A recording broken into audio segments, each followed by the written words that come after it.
The law firm recently revisited the ordinance to comply with state law, and this should be presented to council in the August meeting. So there's something forthcoming. Yeah.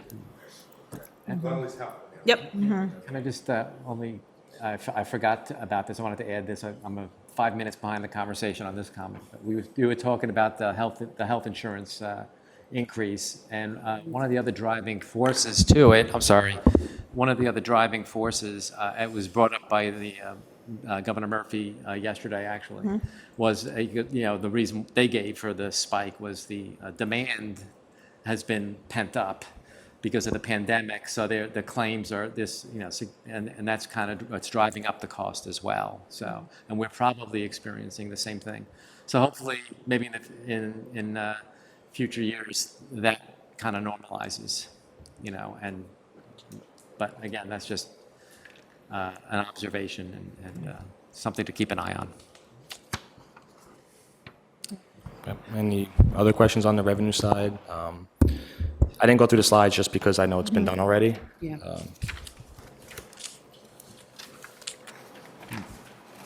John, any questions? I'm sorry. Okay. Any more questions?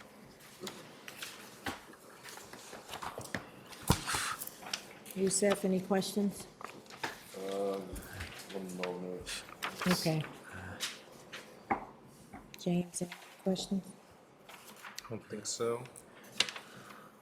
I remember from the revenue meeting list that we had last time, you had a question on the transportation, the mass transit revenue, that the 3.5% Yeah, you answered that to me, Jack. Okay, I got it. Yeah, I don't know if the rest of the council knew. But, Sure, yeah, you want to answer yeah, it for so that? no, it's all converged in one line item, but Maynard was able to provide some information. So right now, last year we collected 921,000. This year we collected, through the mid-year, we collected 719,000. So that's trending to like 1.4 million for the whole year. But, The municipal court fines, there were 17 million in 2019 and 9 million in 2020. 2021 were about, that was another 9 million. Is there a reason for the severe drop off or?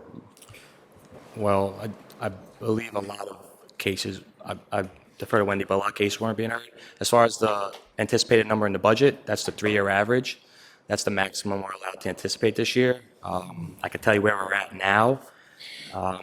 It's positive, what we're getting in that line item. Just give me a second, I'll give you what we have to date. Is it gonna be like 18 million or is it? I'll tell you in a second. Just because from A what, lot of cases are starting to go to court now. from what I heard, and I think they're going virtual. Didn't she say that They- last time? They're still. but a lot of people aren't showing up from what I've. So as of today, we've collected $7.2 million.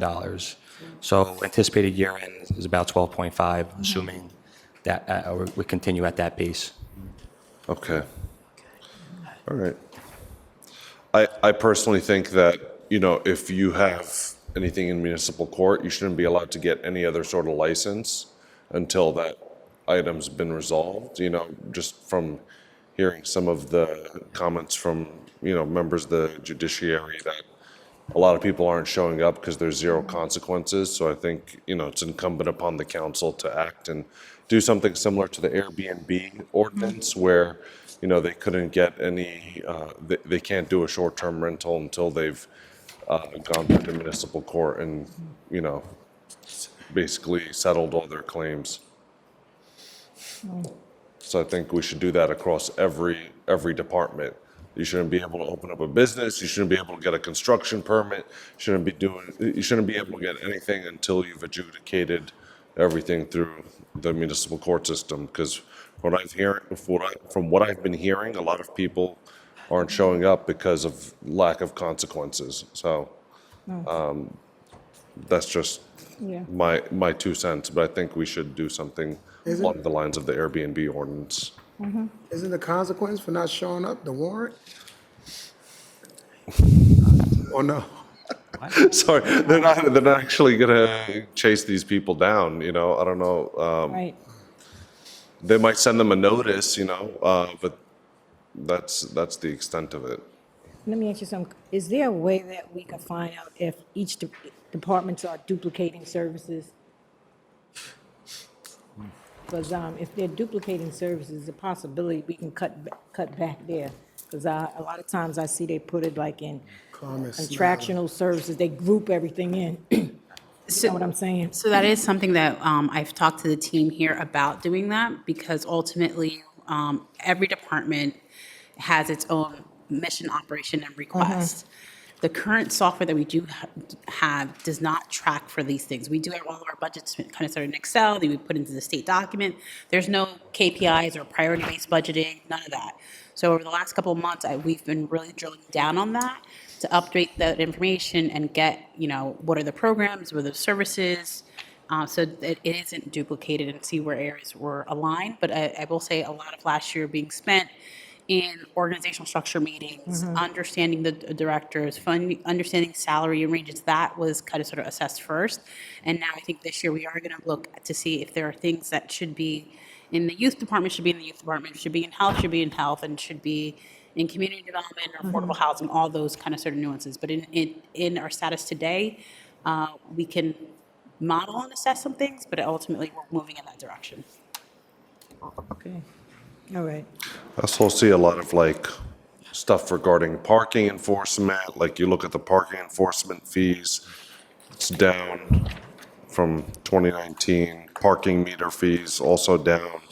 And it's just it boggles my mind, because municipalities of smaller size earn more revenue from, basically how they manage their parking system. And it's not for lack of parking infractions or lack of parking spaces or the demand for parking in our city streets. I feel like we're leaving money at the table, and it's a public asset that essentially is returned back to the public in terms of, goods and services to the public. And, we need to capitalize on this asset.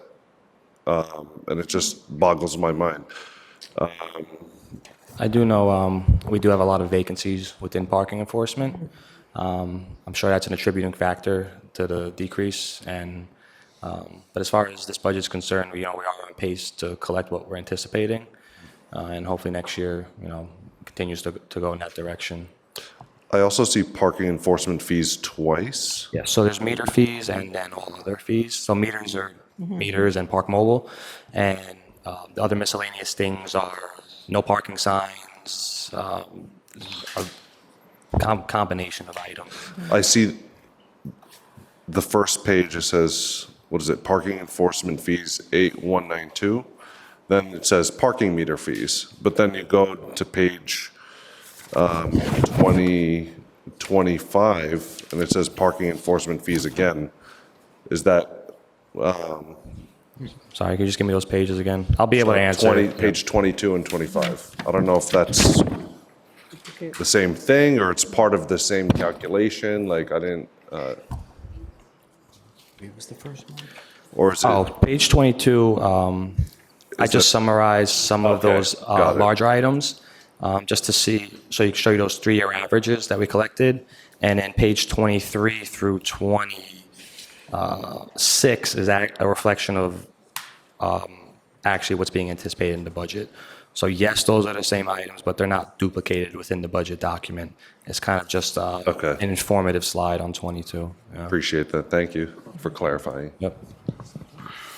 Okay, Sean? Okay.